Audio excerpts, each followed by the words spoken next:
નમસ્કાર દર્શક મિત્રો, તાજી ખબરમાં આપનું સ્વાગત છે। જોઈએ આજના મુખ્ય સમાચાર। દિયોદર વધુ એક વિશ્વાસ હોસ્પિટલની બેદરકારીનો કિસ્સો સામે આવ્યો છે।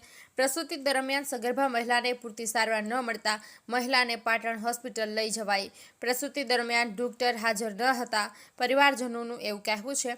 સગર્ભા મહિલાને ટાંકા પાકી જતા મહિલાને વધુ સારવાર અર્થે પાટણ લઈ જવામાં આવ્યા છે અને હોસ્પિટલમાં નર્સ દ્વારા પૂરતી સારવાર ન કરાતા સગર્ભા મહિલાને ટાંકા પાકી ગયા। વિશ્વાસ હોસ્પિટલમાં ડોક્ટર અને નર્સની બેદરકારી પરિવારજનો કહી રહ્યા છે। અરવિંદભાઈ જેઠાલાલ, રહેવાસી દિયોદર, અમારે બેબલીને ડિલિવરી માટે વિશ્વાસ હોસ્પિટલમાં લઈ ગયા હતા।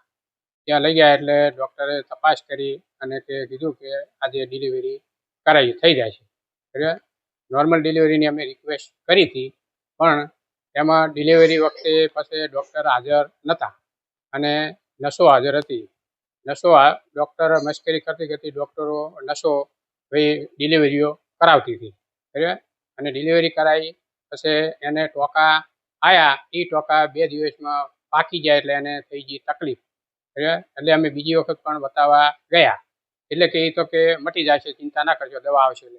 એનો આજે લગભગ 20-25 દિવસ પછી અમે પાછા ફરીથી અમારે પાટણ બતાવવા જવું પડ્યું। બરાબર, પાટણવાળાએ કીધું કે ટોકા તો કે 8 દિવસમાં મટી જવા જોઈએ, પણ આમાં તકલીફ થઈ ગઈ છે, એટલે કે ડૉક્ટરની બેદરકારી છે, એના કારણે ટોકાની તકલીફ આવી છે। બરાબર, એટલે ડૉક્ટરે કોઈ ટોકા બોકા લીધા નહોતા, ડિલિવરી એ ડૉક્ટરે કરાવી નથી। બરાબર, એના કારણે આ તકલીફ આવી। એટલે કોઈ બીજી દીકરીઓને પણ લઈ જતા હોય તો પહેલાં બોલી કરી અને પછી ડિલિવરીમાં એ ડૉક્ટર દવાખાને લઈ જાજો। બરાબર, અને ચેતન થઈને જાજો, બીજું કાંઈ। એ દવાખાનામાં અમે વિશ્વાસથી જતા હોઈએ છીએ, પણ છતાં ડૉક્ટર ડિલિવરી વખતે કે ખાલી તપાસ કરીને પછી હાજર રહેતા નહીં, અને લેડીઝો જે નર્સો છે એ ડિલિવરીઓ કરાવે છે અને ટાંકા પણ એ લે છે, કોઈ બેદરકારીવાળું કામ છે।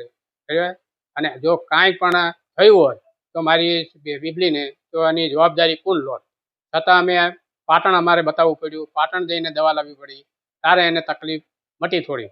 બરાબર, બાકી કોઈ એની દવામાં કોઈ ફેર પડતો નહોતો આ લોકોનો, દવા આપી તોય। બરાબર, એટલી બેદરકારી છે આ દવાખાનાની।